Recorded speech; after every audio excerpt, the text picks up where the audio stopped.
পিছনের বছরগুলোতে যারা এই দেশের দায়িত্ব পালন করেছে, যে শাসন করেছে, তারা মানুষের সাথে শুধু মিথ্যাচার, মানুষকে প্রতারণায় মানুষের সাথে করেছে। এর আগ পর্যন্ত তারা বলেছিল বিভিন্ন সময়ে মেট্রো রেল এই হবে সেই হবে বলছিল, কিন্তু তারা এটার মিথ্যা কথা বলেছিল। এখন প্রমাণিত হয়েছে যে তারা সারা জীবন শুধু মিথ্যা কথাই বলছে। নারায়ণগঞ্জকে তারা একটা উন্নত জেলা করার চাইতে, এই জেলাকে মানে প্রথম শ্রেণীর জেলা করার চাইতে এ ব্যাপারে কথা চিন্তাই তারা করেন। এই জেলাটাকে প্রথম শ্রেণীর জেলায়, বিশেষ শ্রেণীর জেলায় উন্নীত করতে হবে। যদি জেলাটা প্রথম শ্রেণী বা বিশেষ শ্রেণীর জেলায় পরিণত হতো, তাহলে এই জেলার অনেক সুযোগ সুবিধা বেড়ে যেত। শুধু যোগাযোগ ব্যবস্থাই না, এখানকার শিক্ষা প্রতিষ্ঠান, এখানকার মেডিকেল চিকিৎসা প্রতিষ্ঠান সব কিছু বৃদ্ধি পেত। এখানে মেডিকেল কলেজ হতো, এখানে ইউনিভার্সিটি হতো, এখানকার মানে নদীর উপরে যে ব্রিজ, সেগুলো সব কিছু ঠিকঠাক হইতো, রাস্তাঘাট ভালো হইতো, সব কিছু হইতো। কিন্তু জেলার মান নিয়ে এরা কখনোই কোনো চিন্তা করে নাই। এরা শুধু সবসময় নিজের স্বার্থ সুবিধা, চুরি ডাকাতি নিয়েই ব্যস্ত ছিল। চুরি ডাকাতি করে সব দেশ থেকে পালিয়ে গেছে। এখন দেশের মানুষ, নারায়ণগঞ্জের মানুষ দুর্ভোগ পোহাচ্ছে। এর মধ্যে একটা বড় ধরনের দুর্ভোগ হচ্ছে যাতায়াত ব্যবস্থা। একজন মানুষকে ঢাকা থেকে নারায়ণগঞ্জ যেতে হলে কী পরিমাণ দুর্ভোগ পোহাতে হয় নারায়ণগঞ্জের সব মানুষ জানে। মেট্রো রেলের যে সুযোগ সুবিধা যেটা আছে, এটা নারায়ণগঞ্জের মানুষের অধিকার, মানুষের ন্যায্য পাওনা। এই পাওনাটা বিভিন্নভাবেই আদায় করার জন্য করে আমাদের নারায়ণগঞ্জের সব মানুষ ঐক্যবদ্ধভাবে চেষ্টা করবে।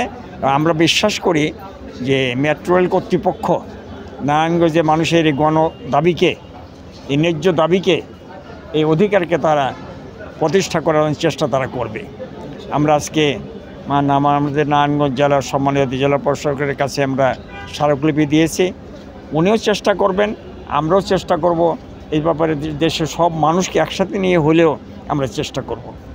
আমাদের দেশের এমন কোনো জেলা নাই যে সব জেলার মানুষ এক জেলায় থাকে। নারায়ণগঞ্জ একটা জেলা, যে জেলায় দেশের সব জেলার মানুষ বসবাস করে। কাজে এখানকার যে মেট্রো রেলের দাবিটা যেটা, এটা বাংলাদেশের সকল জেলার সকল মানুষের গণদাবিতে পরিণত হয়েছে। এই দাবি পূরণ করে নেবেন, মেনে নেবেন। দেশের যে সরকার দেশকে পরিচালিত করে, তারা কি জনগণের সাথে কোনো ব্যবসা করে?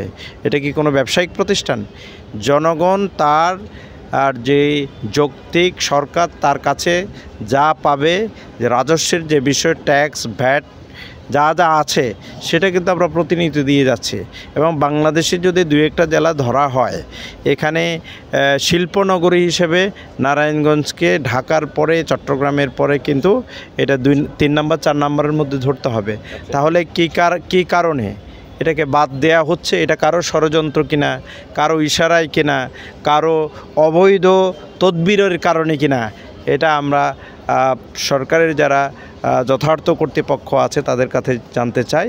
এজন্য কোনো নয়-ছয় না করে আমাদের দাবি যাতে পূরণ হয়, জনগণের আকাঙ্ক্ষা যাতে বাস্তবায়ন হয়, আমরা যাতে এই নারায়ণগঞ্জকে ঢাকার পাশাপাশি আগামী দিনে একটি সমৃদ্ধির নগরী হিসেবে আমরা বাস্তবায়ন করতে পারি, সরকার এ ব্যাপারে পুনরায় বিবেচনা করবেন বলে আশা করি। আপনারা স্যার যতগুলো কর্তৃপক্ষ আছেন সবাইকে নিয়ে স্যার আপনি যদি আসেন, তাহলে জিনিসটা একটু ভালো হয় স্যার। মানুষের বারে বারে গিয়ে স্যার ওখানে গিয়ে কথা বলে তো তাদের একটু কষ্ট হয়। এখানকার স্যার সাধারণ মানুষ তো, তারা মনে করে যে এটা যদি অন্য জেলাতে চলে যায় তাহলে তারা একসময় বঞ্চিত হবে।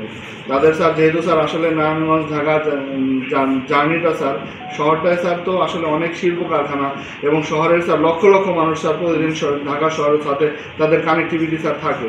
প্রতিদিন একজন মানুষ স্যার 4-5 বার যাতায়াত করে তাদের ব্যবসায়িক প্রয়োজনে স্যার। তো এরা স্যার কোনোভাবেই এখান থেকে স্যার যাতে এটা কোনোভাবে না ছুটে যায়, এই জন্য তাদের মধ্যে একটা উৎকণ্ঠা তৈরি হয়েছে। স্যার একটু কাইন্ডলি স্যার যদি একটু দেখেন তাহলে স্যার আমার জন্য বা নারায়ণগঞ্জবাসীর জন্য একটু ভালো হয় স্যার।